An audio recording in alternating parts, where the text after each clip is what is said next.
Now, ladies and gentlemen, before I open to the floor for questions, let me just give my own, with your permission, Tun, recap of some of the big points as I saw them from Tun's presentation. One is he's calling this the greatest financial crisis ever. Yeah. Two, he quite daringly talked about cover-ups for the last 30 years, pinpointed CEO of banks.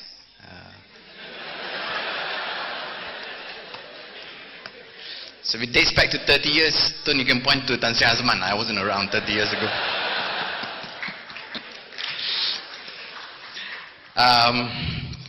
Third big point, I think he didn't seem to be terribly bullish on the present government's ability to handle the crisis. And fourth, of course, he mentioned that even if they can, it could only be cosmetic unless we deal with the international financial architecture. I hope that was a reasonable summary of your big points, just to refresh memory before I open up the floors. So can I take the first question, please, to either Tun or Robert or both?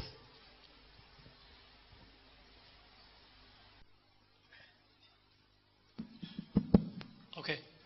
Jamal Nassar from Yemen, International Business School of UTM. My question goes to Tun Mahathir. It's regarding the new international global financial system. Does Malaysia and ASEAN countries have the capabilities and resources to contribute towards a new financial sound system? And do you see Islamic banking contributing towards this new system? Thank you. Well, thank you very much. As I said just now, any revision or any formulation of a new monetary system or banking system must involve all the countries in the world. That is because in the past we have seen the G8 or G7, for example, make decisions on their own to solve their problems, and it is we who have to pay the price for it. As an example, the Plaza Accord. In the Plaza Accord, they forced the value of the yen to go up by 300%. Now we have been borrowing yen. When the value of the yen went up to 300%, our debts to the Japanese also increased by 300%. So it's not fair to us. They may have solved their problem, but we have to pay the price. That is why in the formulation of any new system, all the countries must be involved. Perhaps groups of countries can elect a spokesman for themselves, but we cannot leave it to the G8 or G20 or G7 to make decisions on the new formulation. As to countries like ASEAN, I think ASEAN is a good group to come together and study the whole problem and probably make decisions. There has been suggestion that maybe the Islamic banking system could contribute. I believe it could, but the important thing is not to dismiss it as a solution to the present problem. You have to study whether the Islamic banking system can contribute or not before you dismiss it. And it is quite possible that the Islamic banking system, in which the banks are involved in the actual projects and they take the risks along with the investors, maybe that is one way of keeping the banks focused on the projects for which they have given loans. So this is something that needs to be studied in depth. I don't say I know all the answers. All I know is how to approach problems like that, and I hope that people in ASEAN will try to do that. Thank you.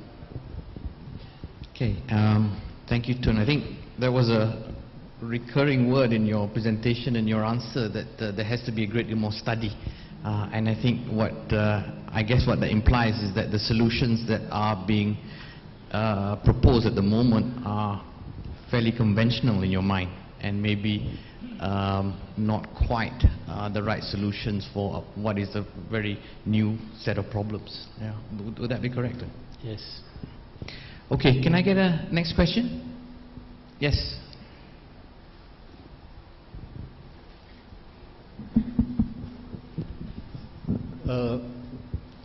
My question... Could you just introduce yourself, please? my name is Nazir. I'm from a law firm in Kuala Lumpur. I'm addressing this question to Yang Amat Berbahagia Tun. Not Tun Hasma, but Tun Dr. Mahathir. We are now at the end of 2008. And in 3 weeks' time, we'll be in 2009. Some 11 years to achieving your 2020 vision. As you know, Tun, you were the architect of the Vision 2020 to make Malaysia a fully developed nation status by that time. My question is, how will the global financial uncertainties, which is affecting Malaysia either directly or indirectly, affect your 2020 vision? Is it likely that your 2020 vision will be derailed? Because there is too much political infighting in the country at the moment. It seems we are devoting our resources to resolving political conflicts in the country. So with all these problems ahead of us, where we are not likely to focus our attention, as you said in your speech earlier, that there will be less devotion to resolving our financial and economic crisis. And with all these problems, is it likely that your 2020 vision will be achieved? Thank you. Well, thank you very much. Well, when we launch a plan that will take a period of 30 years, obviously we are taking risks. I think we should have consulted Dr. Engle about this when we launched the program. Because at that time we were growing at a very fast rate. In fact, we were growing at 8% per annum for almost 10 years. So we thought that this was going to go on forever. But of course, it does not go on forever. We didn't anticipate the 1997-98 crisis, for example, which pulled us back quite considerably. And we did not anticipate radical changes in the administration of the country. We did not anticipate, of course, the present crisis. So I think all these things will have an effect on the growth of this country. I would like to say that we will achieve our target by 2020, but I have a feeling that we are not going to be able to achieve that. We, at the moment, as I say, there is political instability in our country, something that is strange to us. We have had political stability for 50 years, and now we have something that we are not familiar with. We cannot deal with this political instability. Unless we resolve that, we cannot focus on economic growth of the country. So we have to resolve this political instability and get our people focused on achieving growth and achieving the target of 2020. At the moment, I'm sorry to say, I don't think we are going to achieve that target. Sorry, thank you. Thank you.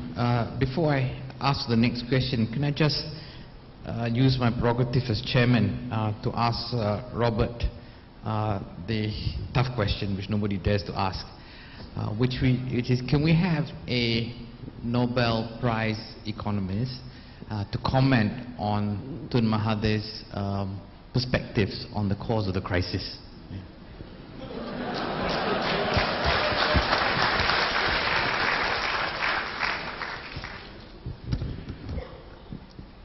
Well, I think I agree in most parts with what he said.